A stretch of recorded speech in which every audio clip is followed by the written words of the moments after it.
1.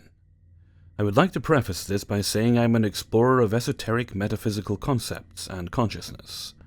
That being said, I do believe I remain relatively grounded and maintain a healthy dose of skepticism in my bone marrow. Story time. One day I was casually chatting with a close friend of mine who was a co-worker at the time this happened. We were discussing movies and shows during our lunch break. Nothing really out there. I started telling him how one of my favorite movies is The Guardian with Ashton Kutcher and Kevin Costner. At that exact moment of me expressing how much I liked that movie, I had to Google the title because I wasn't sure if it was just Guardian or The Guardian. So then I Googled the movie title, and then the strangest thing appeared. One search result was a showing of this movie at a local movie theater that same week. Mind you, this is a film that was released in 2006, and I think it did okay at the box office then. What are the odds that the theater would be showing this movie very near me later on during the week? I was a bit stunned. So I start showing him my phone, and he thinks I'm trying to stage a prank. Like if I had already seen the movie listing and was trying to fabricate a glitch story. He was pretty incredulous, as was I. So when we returned to our desks, we Googled the movie name on each of our computers, and the result for the showing was still appearing. This movie theater doesn't play old films. Maybe there have been a few rare occasions over the years, but it's inside a huge touristy mall, so I don't think showing a movie like that makes much sense from a business perspective. Now, I was very compelled to show up that night and see if The Guardian was actually playing, but I talked myself out of it.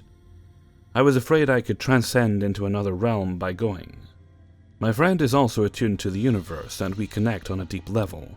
We're really more like brothers at the end of the day. I think that us being around each other, our energies combined with my deep intent and feelings of thinking of the movie, and how much I liked it, caused a weird rift in this reality. What was up with that search result? I'm curious to hear your opinions. Thoughts on reality. I am of the belief that all existence stems from our consciousness. The other day I was outside cleaning my yard, and I had this thought pop into my head. I was not high on anything or drunk, nothing. Just sober me doing some mundane task. I was thinking that the same way that video games render graphics based on the interaction within the game, I think there may be a similar principle to this world as well. That axiom, if a tree falls in the forest and no one is around to hear it, does it make a sound?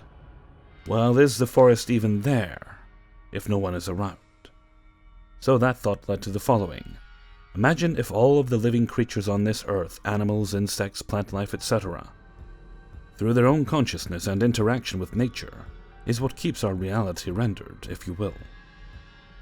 Peace and love, bitches. 2. So on Monday, I met up with a pal I haven't seen for a while. I've known this dude for over a decade, and we're both very logical guys with inquisitive minds. We ended up spending the entire day just chilling and doing nothing. As it got dark, we decided to go chill in the field down the road from me. It was a clear and warm night, so ample opportunity to go admire the stars. We'd been in the field a few hours, and we were having a laugh recounting old stories, etc. We were just enjoying being alive in the moment. 2 30-year-old men laying in the grass admiring the wonder of the universe around us. So we're both laying down, with about a 20-foot gap where we both were. I was just looking at the sky, happy. Then this urge to look at my hand washed over me. So I sat up and looked down at my hand. I literally watched as a stick appeared in my hand. This stick was weird, about a foot long. Top half of it was burnt to a point of disintegration, and the stick was chopped in half from top to bottom, with only one side of the stick weirdly being burnt. I felt as if I sat there for at least 30 minutes just looking at this stick, trying to figure out what is going on. I simply couldn't handle this stick. My head didn't want to acknowledge it anymore. It made no sense. I held this stick up to my mate and asked him what it was. It was then I realized I'm sitting right next to him rather than 20 feet away like I was. He took the stick out of my hand, and the feeling as he took it was something else. The only way I can describe it is as if I just stepped into reality out of a dream. Everything just became real, and this feeling of dread took hold of me. I didn't feel good whatsoever.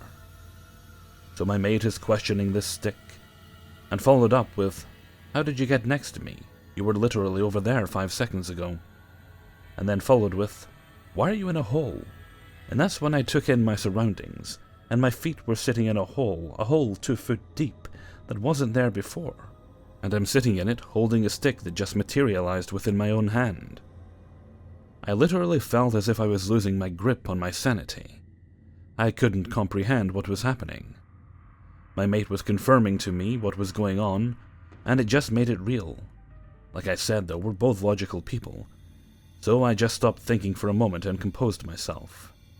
I wanted to find out what had happened.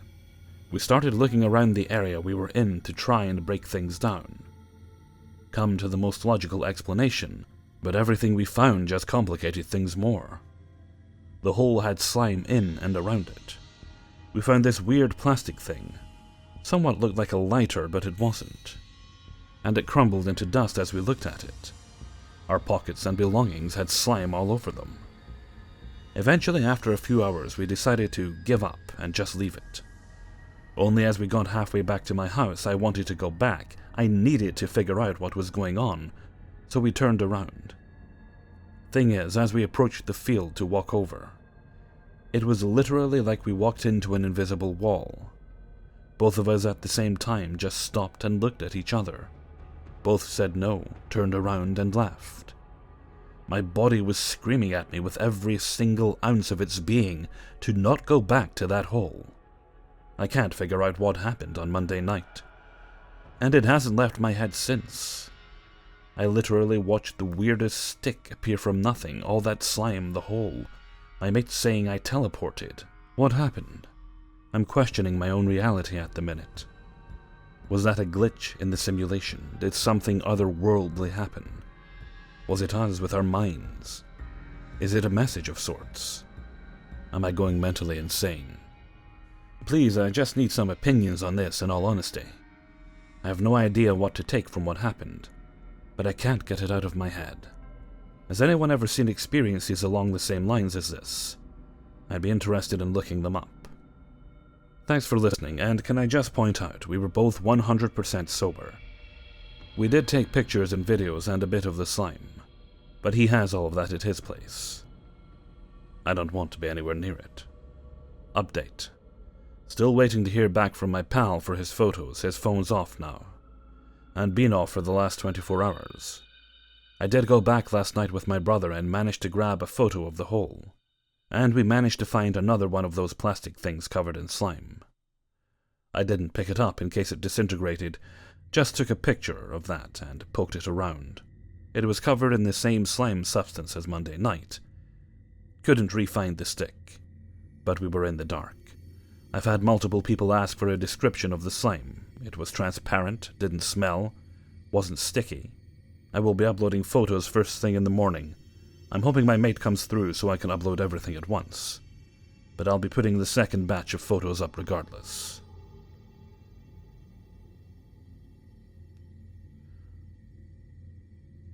So backstory. I own a good number of books. And I also own several false books that I've picked up over the years. You know those boxes that look like real books, generally older volumes on the outside, but open to reveal a hollowed-out center. I keep them stashed among my real books, scattered throughout my shelves, with little keepsakes and things inside like old photos, seashells, notes, etc., etc. You get the idea. About a year ago, I decided it was finally time to invest in some good shelves, instead of leaving my collection scattered all over the house. I purchased and installed a series of floor-to-ceiling cases, and then began the process of pulling all my books off of every random shelf they were on, stacking them in the middle of the floor, and sorting them by category, taking stock of what I had. I was maybe an hour or so into this process, fully awake and sober, working in good lighting, when it happened. I was sitting on the floor with an unsorted pile in front of me. I reached for the next book on the stack. Just as I was about to pick it up, I noted that it was one of the fake hollow books. It's one of the more realistic ones that I own. The edges of the pages you can see from the outside are real paper, so it looks very convincing. But I wasn't fooled because I very much remembered it, and remembered purchasing it.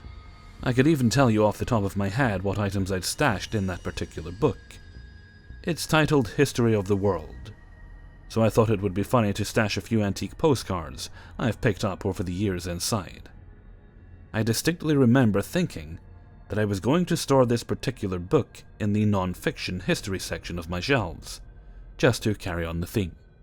Then I picked it up, bringing it towards me. The first thing I noted was that it felt heavier than it ought to. These false books are normally pretty lightweight, and this one only held postcards which shouldn't have added much. I can't explain why, but as soon as I started thinking about the weight, I felt this overwhelming sense of dread and wrongness. The closest I can come to explaining it is that feeling you get when you're watching something potentially terrible unfold. I remember when I was a kid playing in my grandparents' backyard, I looked over at my grandfather who was doing some sort of work on the house, and saw the ladder he was on start to wobble. The stomach-sinking sensation I had then was almost exactly the same. Just this massively overwhelming feeling of an existential, oh no. But it was just a decoration, and I was in a brightly lit, comfortable room in my own house. The feeling was so out of place, my instinct was to dismiss it. Then I opened the book, and it was a real book. I mean, I held the corner of the cover as I would opening the fake book, pulled it back, and instead of the slight resistance of the magnet and the compartment inside, it opened like a real book, and it had a fucking cover page. I just sort of flipped through the pages quickly, thinking, okay, I've gotten it wrong. I must have a real book that looks like the fake book that I forgot about. I just mixed them up. And all the while my brain is screaming, that isn't true, and I know it isn't true. I do not have any other books that look like that false book or share its title. I don't. This is the fake book, and it's somehow become a real book. As I flipped through the pages, I didn't really read anything, but saw enough to tell me that it appeared to be very genuine, with yellowed, thick paper, and the sort of typeface you would expect from a book of the era the cover suggests, late 1800s to early 1900s. I freaked out. It was literally a book, paper, but the sense of dread I felt was so overwhelming that I threw it away from me, and was out of the room before I even registered what was going on. I hardly remember standing up or walking away. Just next thing I know, I'm in my living room. I know how crazy this sounds, but my brain was screaming at me to leave the house, drive away, literally be anywhere else. I didn't. I went to the kitchen and made myself a sandwich, thinking, I don't know, that it would help. I was hallucinating as a byproduct of mild hunger. Ate my sandwich, dawdled through cleaning up, and eventually began to calm down. Finally, probably an hour later, I had talked myself down and into going back into the room. The book was still where I'd thrown it. It was closed. I wasn't paying enough attention when I threw it to note if it had landed closed or not, but now it was, cover side up. Unmistakably the same book I had just had, and far away from the other book since I'd thrown it towards the corner of the room. I worked up the courage to pick it up, and yes, I know this sounds stupid. You can probably guess what happened. I opened it, and it was a decorative box again, full of postcards, etc. I turned it over in my hands probably a dozen times, making sure it was the same book with the same distinctive cover and everything. It definitely was.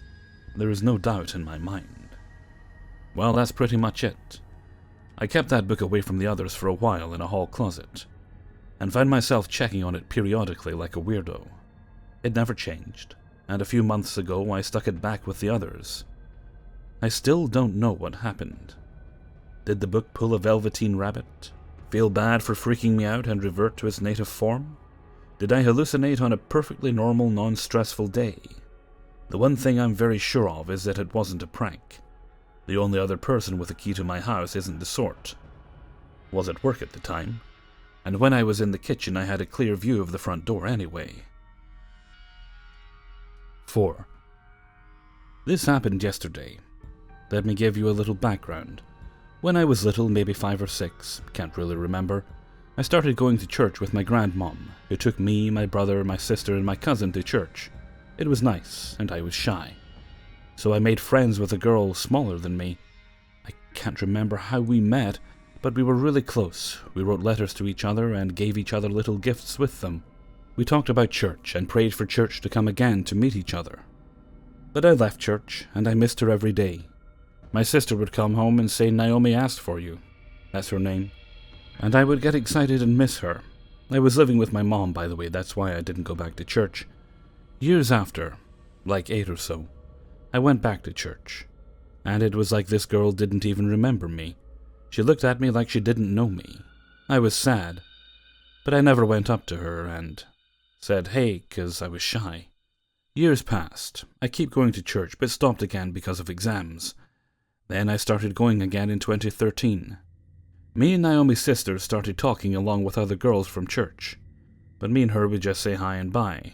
We attended the wedding of a girl from our church in April, and we became friends. We started texting each other and became close. So yesterday I texted her to say, "Hey, do you remember when we were kids? When we wrote letters to each other?"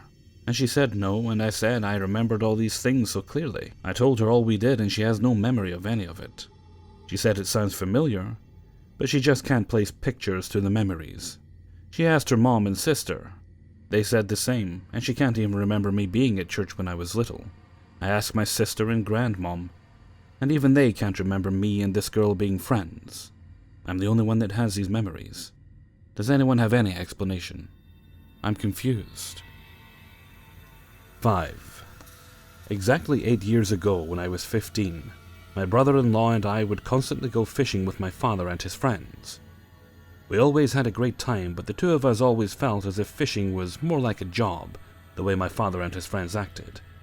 Sometimes it felt like they took some of the fun out of it, by always reminding us that we came with 5 coolers and we won't be leaving until they were all full of fish.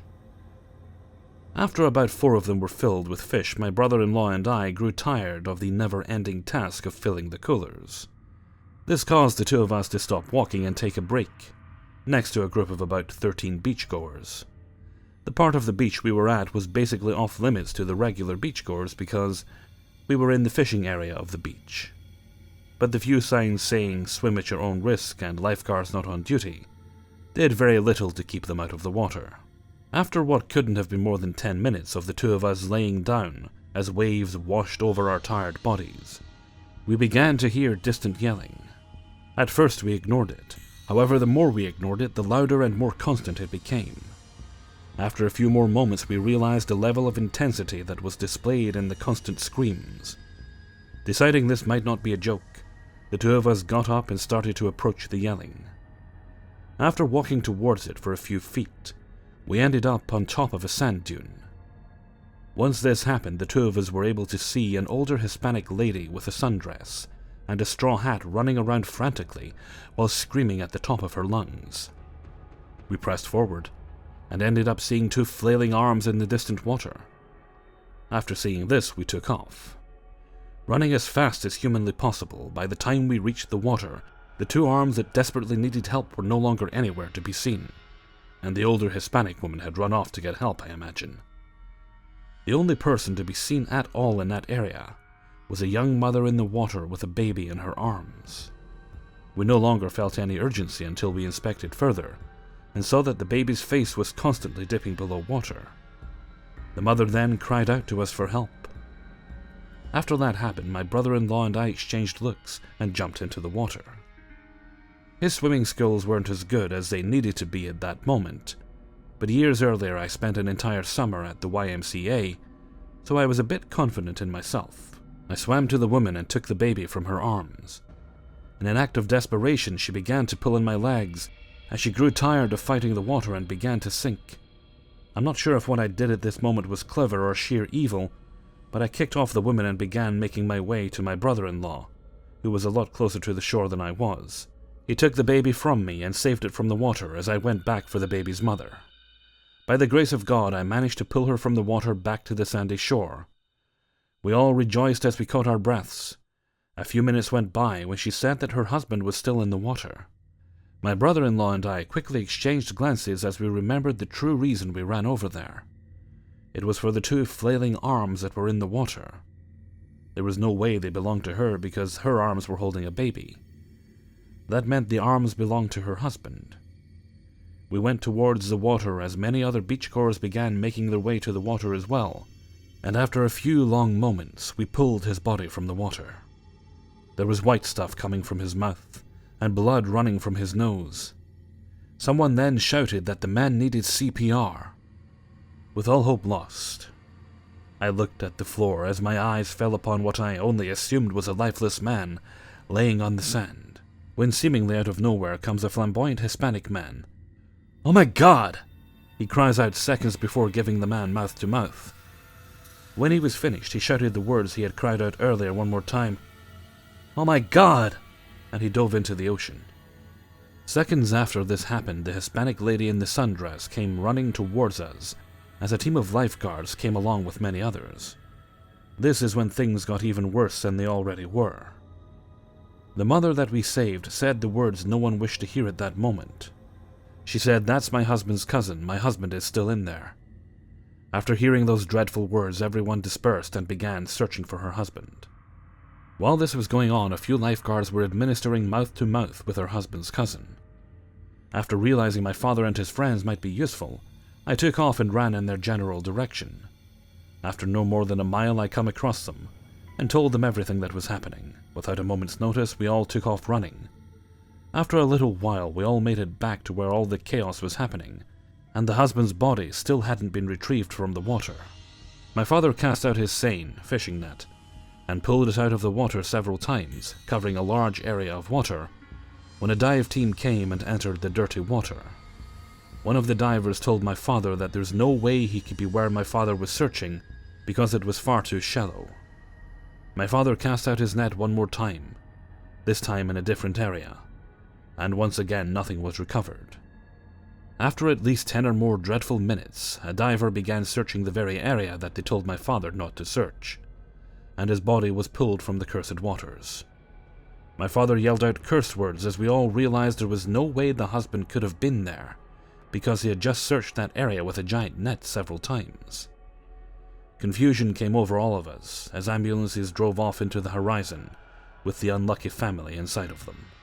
Albeit long, this is all 100% true, and I'm writing it just as my brother-in-law and I both remember it all happening.